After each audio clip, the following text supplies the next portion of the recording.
Yo, what's going on, everybody? Y'all know who I am. It is the Crocodile King. If you clicking on this video and you wonder why there's nothing at this corner right here, that is because this video is not a reaction video. This video is the story on how I lost my left eye, right? So I don't know if y'all have noticed through watching videos and stuff like that, my left eyelid is a lot lower than my right eyelid is. My right eyelid is, typically normal. Well, that's because I have half of my eye. So that's already step one. So if my eyelid is regular, it's about like that. But since I have half my eye, my eyelid is way lower. There's a lot less eye to cover. But here's the story on how I lost my eye. All right, so I was 5 years old. This was on Mother's Day. It was 1994. All right, it was me and my two brothers. We're all playing in the backyard at my dad's house, right? So as we're all back there playing, my middle brother Corey goes around towards the front of the house to see if my dad is cooking, is like started cooking, pull out the grill and all that good stuff, right? So he just goes in the house. I guess dad wasn't up yet. So me and my oldest brother Mike are in the backyard. And we're playing. We just just running around, just being kids. Like I said, I'm only 5 years old. So Mike's at 9 years old because we're all 2 years apart. So I'm 5, Corey's 7, Mike's 9. So as we're playing in the backyard and everything, Mike gets bored and he just like pushes me down. He's like, "Yo, I bet you can't catch me." And I was like, "What?" So I immediately, hop up and start running towards him, like start chasing after him. And we have a gate on the side of the house. So when I'm running, we start running around. We go around to the side, put my hands up here. We start running around the house, going towards the side of the gate. The gate's open because Corey left it open already when he went out first. So the gate is open. So when Mike runs through the gate, he turns and kicks the gate back towards me because he's expecting it to stop. Cause I don't know if y'all have like horseshoe latches in the UK. I'm pretty sure you do. It's just like a basic latch for a gate, but it's shaped like a horseshoe, right? So on a gate post, if like it's just a regular post, and then you got one of these hanging off the side of it. So what happens is when you like pull the gate towards the other gate, you just push it down, and it'll lock the gate in place, right? So we lived in the projects. Our gate was not in good condition. So the latch was up, right? So when he kicks the gate, it's swinging. It hits the post and keeps going, and it drops down after. So it swings around towards me. Like the gate swings around, and I'm running as fast as I can, so I'm looking down. But then when I look up, the latch from the gate goes straight into my left eye. Like it literally slices my eyeball in half like an egg, like a hard-boiled egg with a knife. Like slices it in half, right? So it feels like, when you playing basketball and like somebody's like two handsy trying to take the ball from you and they like accidentally like poke you in the eye. Basically felt like that. Like it just felt like my eye was watering. So I reached down, and I like rubbed my eye, and I'm like, oh man, because I just feel like I got poked in the eye. But like as I pull my hand out to look at my hand is covered in blood. So I'm like, oh. So I went to go to wipe my hand on my shirt. I looked down, the whole left side of my it's blood all over the left side of my chest. So I'm trying to wipe my hand off, and I run into the back door of the house. And again, this house is not that big. This is a really small house. It's actually like a part of like a duplex, I guess you could say. So like our front doors are side by side, but then the rest of the house goes.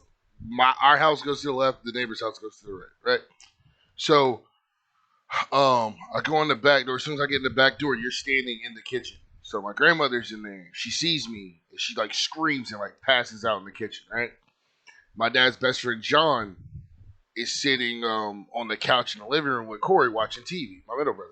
John is my dad's like best friend. So he gets up and runs into the kitchen to see what, because he heard my grandma fall. So he's trying to figure out what's going on. And he sees me. He's like, oh shit, hey, don't move, okay, bro? Hey, don't move. Just stay right there. I'm going to go get your dad real quick. I'll be right back. My dad just worked a graveyard shift. So he worked from 6 o'clock the previous night to 6 o'clock this morning. Well, that morning. So he was, getting some sleep before like the cookout started for Mother's Day. So while all this is going on, we like my dad comes flying down the hallway as soon as he sees me, and he like snatches me up like he's I'm only 5, so he's like carrying me like a baby, like my legs are like hanging off like his arm this way, and then like he's like supporting my back with like his arm, like you carry like a big ass baby. So we run out the front door of the house, and we jump in John's tiny ass blue Geo Metro. I am not talking shit about that car because that car literally saved my fucking life. If you want to know what a blue Geo Metro looks like, Google it. GEO space Metro. METRO. That's it. We jump in that. John is like fast and furious, like fucking speeding through traffic. Obviously, I'm about to fucking die. Like I'm bleeding out of my head, essentially.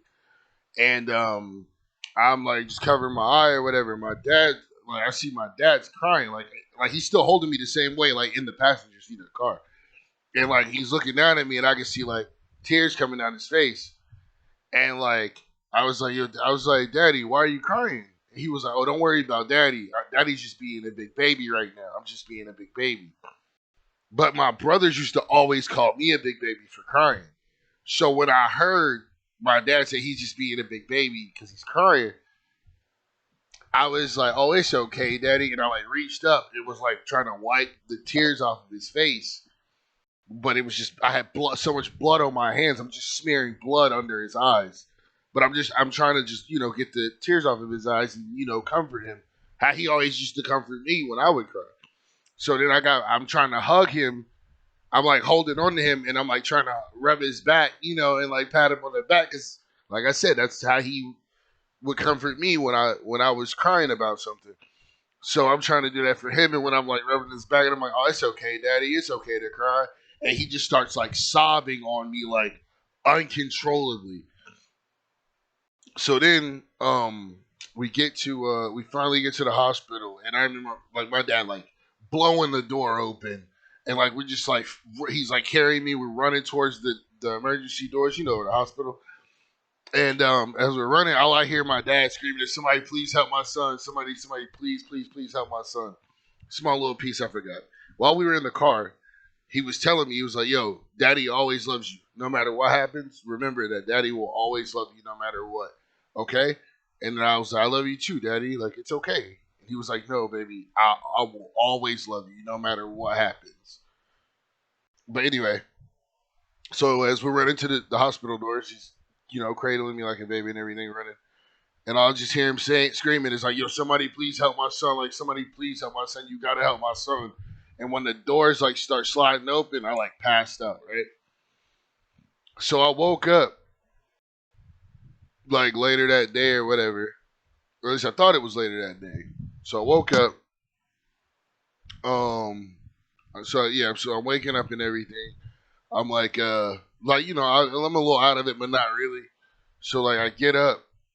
I, like, sit up, and, like, my whole family's there. Like, everybody, like, my entire side of my dad's family is in this hospital.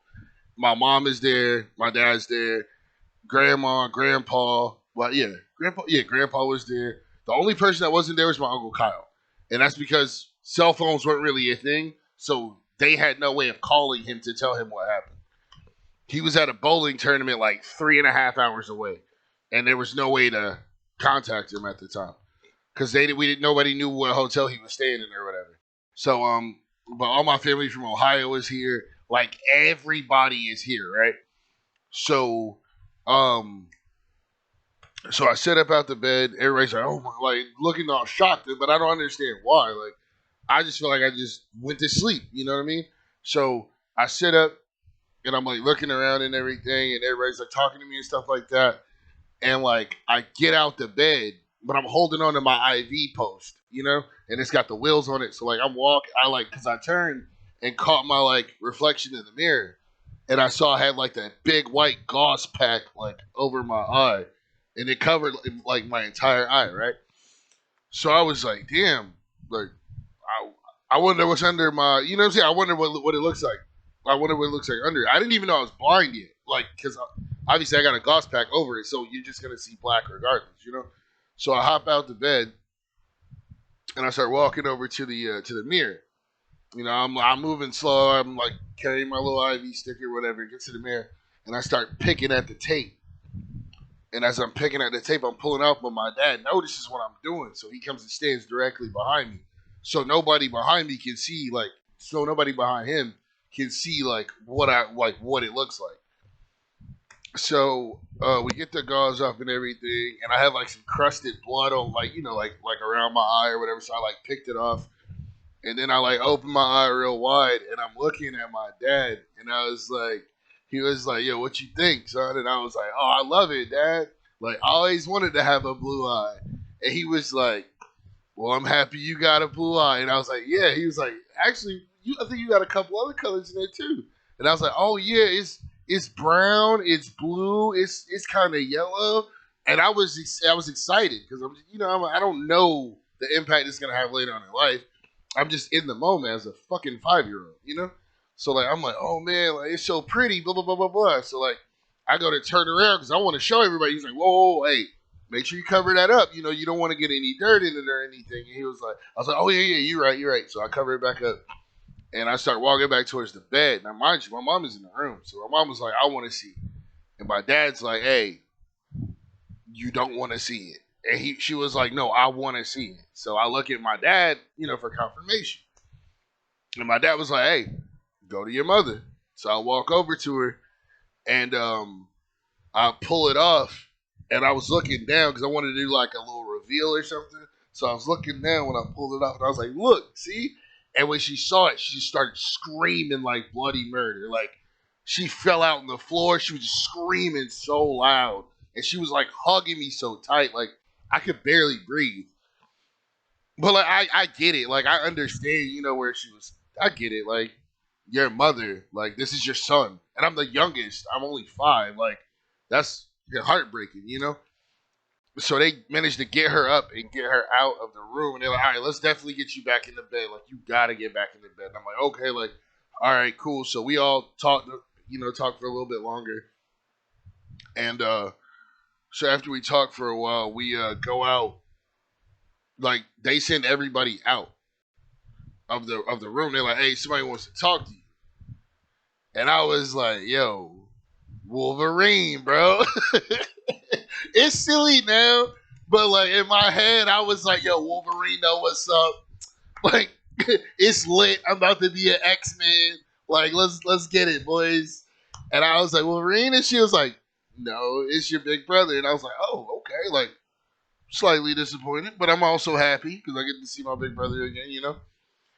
So he comes into the room, and she was like, I'm going to give y'all some time, you know? So are we in the room? Me and Mike are, you know, talking back and forth. Like, he's just, like, telling me, like, hey, sorry. He was like, I'm sorry. Like, I didn't want to hurt you. Like, I didn't mean to hurt you. Like, I love you so much. Like, you know, I didn't mean anything. Like, you know what I'm saying? And I'm like, it's okay, Mikey. Like, because I used to call him Mikey. That was my nickname for him. And I always called him Mikey. But I'd be like, yo, it's okay, Mikey. Like, I love you. And he's like, I love you too. And he, like, gave me a hug. And, I'm good. I got it. So he gave me a hug. And then, like, he walks out. And then, like, everybody else comes back in. And we all hanging out and stuff like that. And come to find out, I was through like, I think I looked at the clock. Yeah, I looked up at the clock, and I was like, "Yo, Grandma." I was like, "Grandma." She's like, "Yeah." I was like, "Is the food done?" And she's like, "Oh, baby, all the food's all gone." And I was like, "Oh man, like I really wanted this and this." And she was like, "Baby, you know how long you been asleep?" And I was like, "No, ma'am." And she was like, "Baby, you been." I was in a coma, bro. I was in a coma for 3 days. I had no idea. Literally had no idea, but I was in a coma for 3 days. So yeah. So she tells me this, and I'm like, what? I don't even know what to say. Like, I don't. I'm 5. You know, like, I don't know what to say. I don't know how to react. But after all of this, we look at she was like, "You want anything?" And I was like, "I just really want some deviled eggs because my grandma makes the best deviled eggs in the world." You know what I'm saying? So she was like, "Baby, I will make you every fucking deviled egg on this planet if that's what you want." Because she's just happy that I'm alive. You feel me? And that I woke up from the coma. But she was like, legit, like, "I will make you every deviled egg on this fucking planet, like I promise you." And I was like, "Oh my god, like I get deviled eggs on that, man, like what the fuck?" You know what I'm saying? Like, so it was kind of cute. You feel me? But then the doctor comes in, and then everybody has to like leave out. So it's just me, my mom, and my dad. Yeah, yeah. It was just me, Mike. It was just me, my mom, and my dad. Everybody else had to leave. And he was like, "I got to tell y'all the truth about what's going on, just so y'all know." And so everybody, I'm just sitting there like, I don't know what the fuck is going on. Still, like, I feel like because now I'm thinking, I'm like, I feel like I opened my eye like twice, but I still can't see anything. Even when I opened it and showed them, I couldn't see anything, but it didn't really like hit me that I couldn't see shit. You know what I'm saying? So, so the doctor comes in, he's like, "Look, this is exactly what's going on," and my mom and my dad are like really straightforward, like, don't try to cut corners or bullshit. You got to just tell them the straight up truth, right? So, mm, so the doctor was like, "Look, your son, you will never be able to see out of his eye again. Like the latch from the gate stopped 2 centimeters from hitting my brain and killing me." So yeah, I'm alive because of 2 centimeters,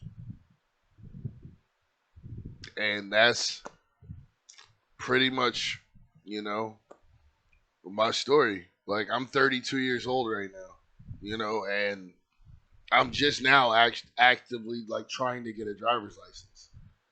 And the reason why like I've bummed rides my entire life is because I was afraid to drive because I didn't want to be in a position where I'm trying to, like turn or do something and I don't see somebody and I kill them. So like that's why I was always afraid to drive. But now I'm at a point where like I live in the country, so like it ain't, and we don't even live like that far outside of town. So like me getting to the grocery store and back home is like nothing, or me going to the grocery store to pick up cigarettes to come back home is like nothing. But yeah, that's pretty much that story. So like when y'all see me on stream, or like if well see me recording a video, if I'm like off to the side like this a little bit, and you see my like, I'll just show y'all. Um, but yeah.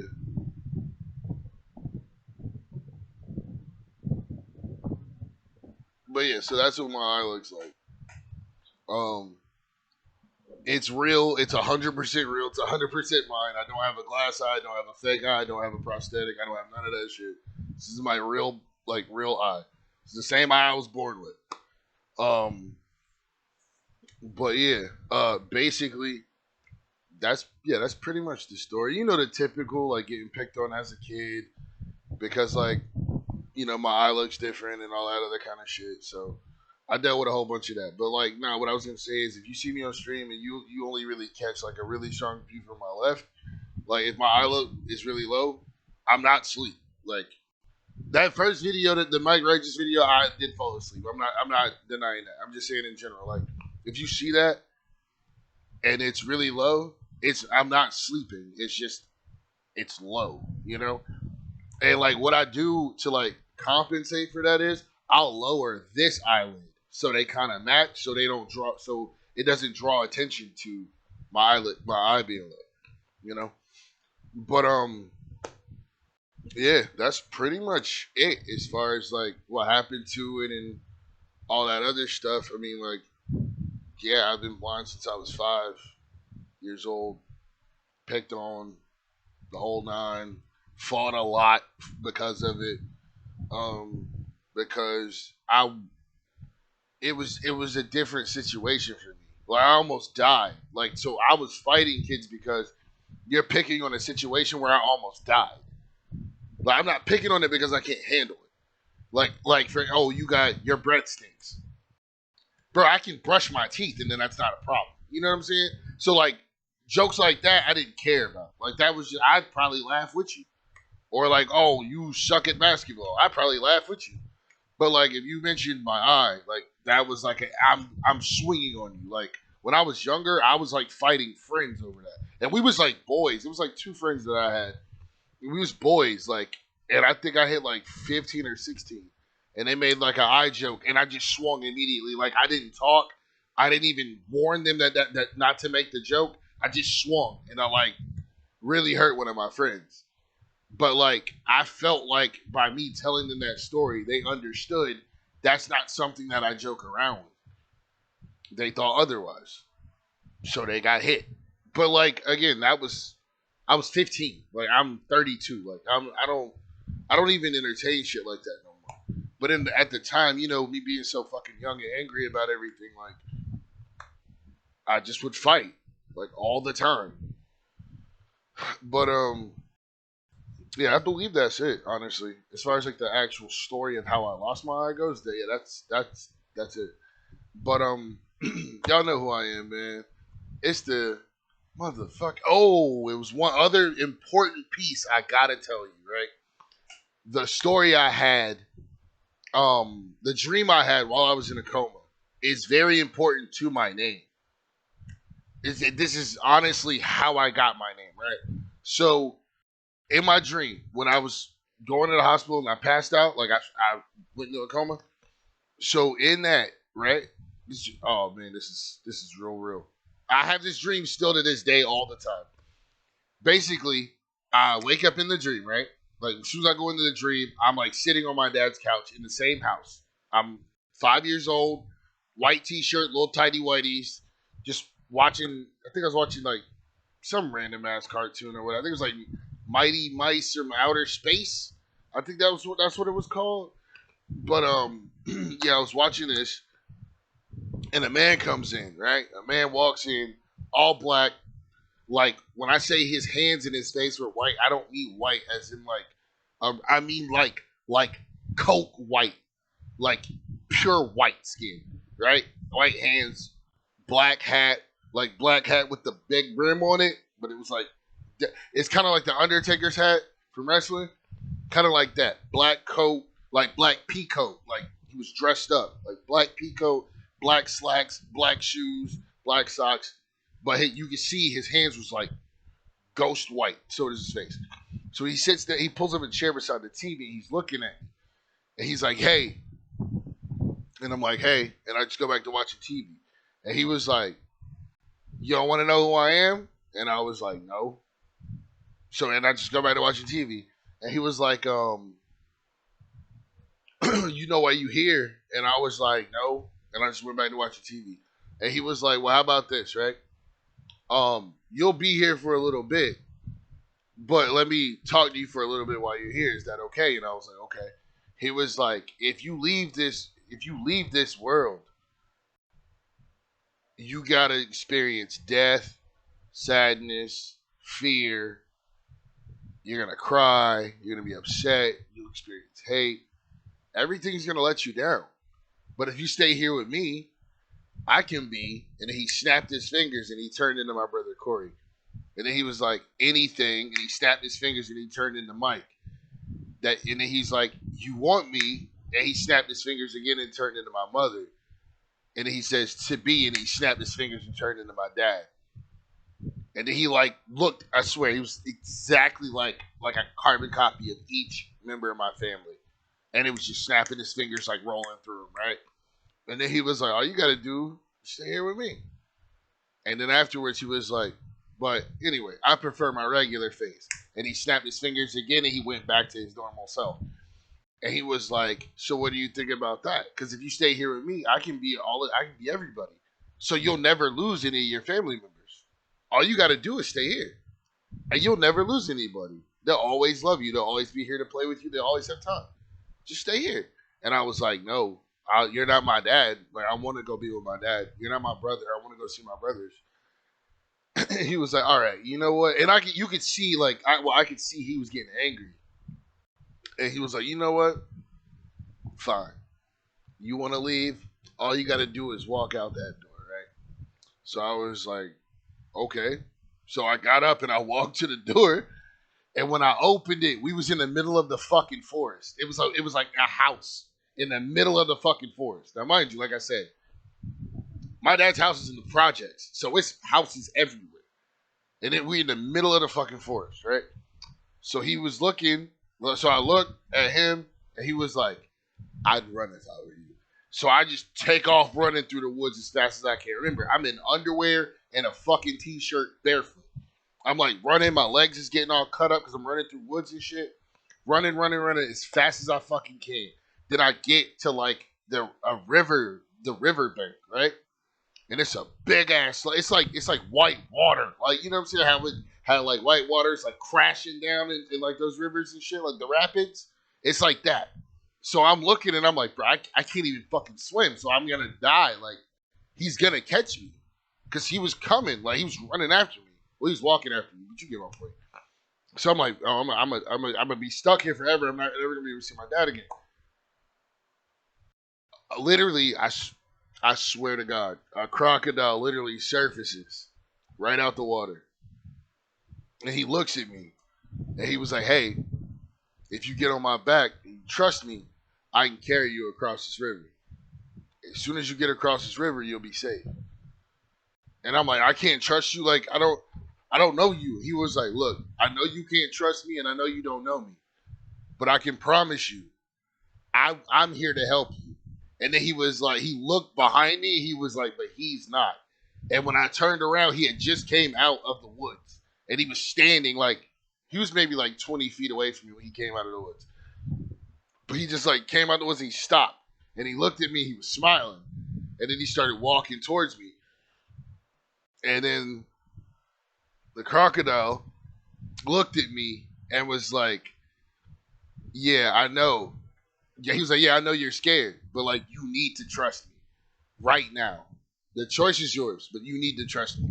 And I was like, "Okay." So I start running into the water, and as soon as I start running into the water, the crocodile turns around, and I like jump and just fucking bear hug his neck as tight as I can, and he just dives us under, and we go straight across.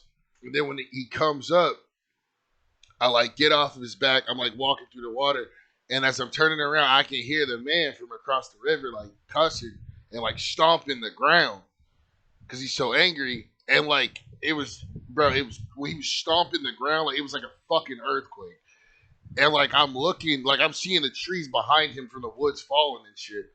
And as he's looking at, like, the crocodile looks at me, and I was like, "I don't like what's your name? Like, I want to thank you like properly, like, but I don't know what your name is."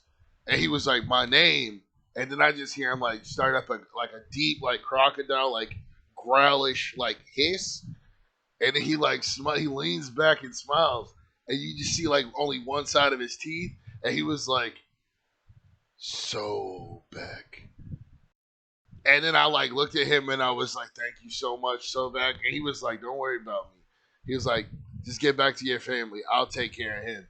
And then like he turned around and when he dove underwater, it was like a big ass like fucking tsunami that came up and like was pushing towards him. And like Sobek just went under and I guess they fought or something. But like as soon as I turned around and ran back through the woods, as soon as I touched the woods, I woke up like instantly. And like, bro, I've had that dream like since I was 5 years old, and I'm fucking 32, dog. Like that shit is nuts. But that's where I got my name from. That's why I call myself the Crocodile King. It's out of respect for him because I genuinely believe that if I didn't go with him, I would have never woke up. Take it for what you is, foolishness, stupid. I don't even care, bro. As far as I'm concerned, that man saved my life. Well, that crocodile saved my life. So as always, and I say this every night to myself before I go to bed, thank you, Sobek. And with that being said, it's the Crocodile King signing out this time for y'all. And I'm going to catch y'all next video, yo. Peace.